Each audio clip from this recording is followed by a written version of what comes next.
BCom part second के सभी विद्यार्थियों का बहुत बहुत स्वागत। आज का भी हमारा विषय मैनेजमेंट और उसमें हम एमबीओ या उद्देश्यों द्वारा प्रबंध या स्व उद्देश्य प्रबंध का अध्ययन कर रहे हैं।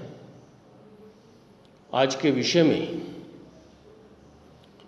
हम उद्देश्यों द्वारा प्रबंध की प्रक्रिया या चरण पढ़ रहे हैं।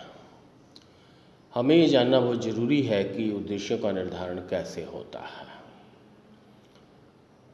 सिर्फ संस्था के उद्देश्यों को निर्धारित कर लेने से उद्देश्य निर्धारण की प्रक्रिया पूर्ण नहीं हो जाती, अपितु उप प्रबंधकों, विभागों, उप विभागों सभी के उद्देश्यों का निर्धारण करना होता है। अर्थात कुछ चरण, कुछ बिंदु, कुछ स्टेप्स उठाए जाते हैं जिससे एमबीओ या उद्देश्यों द्वारा प्रबंध संभव हो पाता है। जैसा कि आपकी स्क्रीन पर एक चार्ट दिखाई दे रहा है, उसमें पहला पॉइंट सामने दिखाई दे रहा है कि संपूर्ण संस्था के उद्देश्यों का निर्धारण। मैं आपकी जानकारी के लिए बता दूं कि उद्देश्यों द्वारा प्रबंध की विचारधारा के चरणों में सबसे पहला चरण संस्था के उद्देश्यों का निर्धारण करना है। अर्थात यही वह प्रक्रिया है जो ऊपर के क्रम से शुरू होती है। अर्थात सबसे पहले हमें संस्था के उद्देश्यों का निर्धारण करना होगा। अर्थात संस्था का अंतिम परिणाम, अंतिम लक्ष्य क्या है, और यदि ऐसा हम करने में सफल हो जाते हैं तो दूसरे चरण पर हमें चलना होगा, जो है विभागीय उद्देश्यों का निर्धारण। मैंने कहा आपको कि संस्था में विभिन्न विभाग होते हैं, चाहे वो उत्पादन विभाग हो, वित्त विभाग हो, विपणन विभाग हो, सेवावर्गीय विभाग हो या अन्य कोई विभाग हो। उन सबके उद्देश्यों का निर्धारण करना है और संस्था के उद्देश्यों के साथ तालमेल बनाकर करना है। यदि हमने विभागीय उद्देश्यों का निर्धारण सही ढंग से नहीं किया तो संपूर्ण संस्था के उद्देश्यों की प्राप्ति संभव नहीं होगी। तो यह था दूसरा चरण। तीसरे चरण की बात करता हूँ, प्रत्येक अधीनस्थ के उद्देश्यों का निर्धारण। यही वह विचारधारा है, यही वह थ्योरी है जो बताती है कि विभागों, उप विभागों ही नहीं, प्रत्येक अधीनस्थ के उद्देश्यों का भी निर्धारण करना है। अर्थात प्रत्येक कर्मचारी को किस हद तक, किस लक्ष्य तक अपना कार्य करना होगा, और यह तभी संभव है जब हम अधीनस्थ को साथ बिठाकर, या यूं कहें कि उच्च स्तरीय प्रबंधकों द्वारा अपने अधीनस्थों को साथ बिठाकर उनके लक्ष्यों को निर्धारित करना होगा, उनकी समस्याओं को जानना होगा और उनके जो कार्यशैली है उससे उनके उद्देश्य को निर्धारित करना होगा। चौथा बिंदु, संसाधनों तथा उद्देश्यों में संतुलन यह बहुत जरूरी है। यदि हमने उद्देश्य अधिक निर्धारित कर लिए और संसाधन हमारे पास कम है तो हम उन्हें प्राप्त नहीं कर पाएंगे और संस्था में एक निराशा का वातावरण स्थापित होगा। आवश्यकता इस बात की है कि जो संसाधन हैं, ना तो उससे कम और ना उससे ज़्यादा।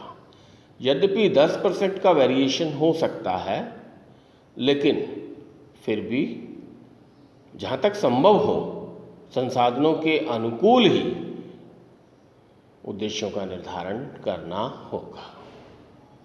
उसके पश्चात उद्देश्यों का पुनरावर्तन अर्थात रिव्यू करना है उद्देश्यों का, और वो सभी कर्मचारियों, विभागीय प्रबंधकों और उच्च स्तरीय प्रबंधकों को आपसी राय और विचार विमर्श के पश्चात ही ये निर्धारित करना होगा कि हमारे द्वारा उद्देश्य सही निर्धारित किए गए हैं अथवा नहीं। जब उद्देश्यों का काम पूर्ण हो जाता है तो फिर एक्शन प्लान का विकास करना है, कार्य योजना का विकास करना है, और इसमें बहुत से पहलुओं पर चर्चा अधीनस्थों के साथ बैठकर करनी होगी। उनकी कार्यक्षमता कितनी है, उन्हें समस्या कहाँ आ रही है, वो उस समस्या पर अपने क्या विचार रखते हैं, आदि बातों को ध्यान में रखते हुए कार्य योजना बनानी होगी।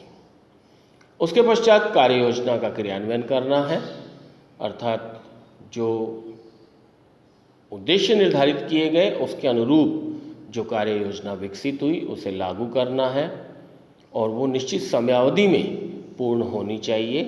उसका रिव्यू करते रहना है, अर्थात निष्पादन की सामयिक समीक्षा करते रहना है, जो अंतिम बिंदु के रूप में आपको दिखाई दे रहा है। अर्थात निष्पादन का सामयिक मूल्यांकन हो, जांच हो, तुलना करने के लिए, ताकि हम जो उद्देश्य निर्धारित किए उन्हें किस हद तक हमने प्राप्त किया, किस हद तक वो हमें उपलब्ध हुए, उसकी समीक्षा हो सके, मूल्यांकन हो सके और कमियों का पता लगाया जा सके। और उसके पश्चात अंतिम मूल्यांकन करना है कि संस्था वो उन उद्देश्यों को प्राप्त करने में कहाँ तक सफल हो सकती है और उसका मूल्य आंकना है, जांच करनी है, उसको परखना है। ऐसा करने से संस्था जो है वो उद्देश्यों का निर्धारण करने में सफल हो जाएगी।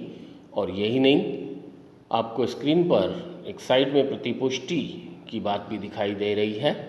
प्रतिपुष्टि का मतलब फीडबैक लेना है कि उद्देश्य जब लागू किए गए या उद्देश्यों को जब प्राप्त करने के लिए एक्शन प्लान लागू किया गया तो वो किस स्तर से उसकी प्रतिपुष्टि या फीडबैक प्राप्त हो रहा है।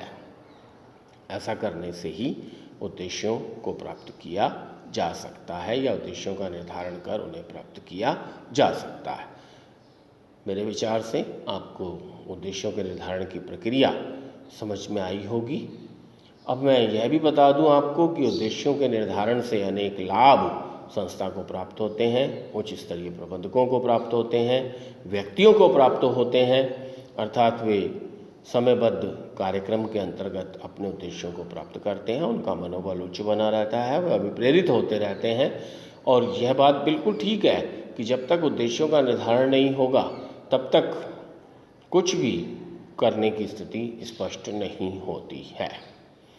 लेकिन उद्देश्यों द्वारा प्रबंध की समीक्षा में कमियां भी दिखाई देती हैं, आलोचनाएं भी दिखाई देती हैं और ये कहा जाता है कि यह योजना इसलिए भी ढंग से लागू नहीं हो पाती कि परिस्थितियां बदलती रहती हैं और बदलती हुई परिस्थितियों में वो कार्य योजना ढंग से लागू नहीं हो पाती है और भी अनेक कारण हैं जिसकी वजह से यह योजना सीमित हो जाती है। आज के लिए इतना ही पर्याप्त। धन्यवाद। नमस्कार।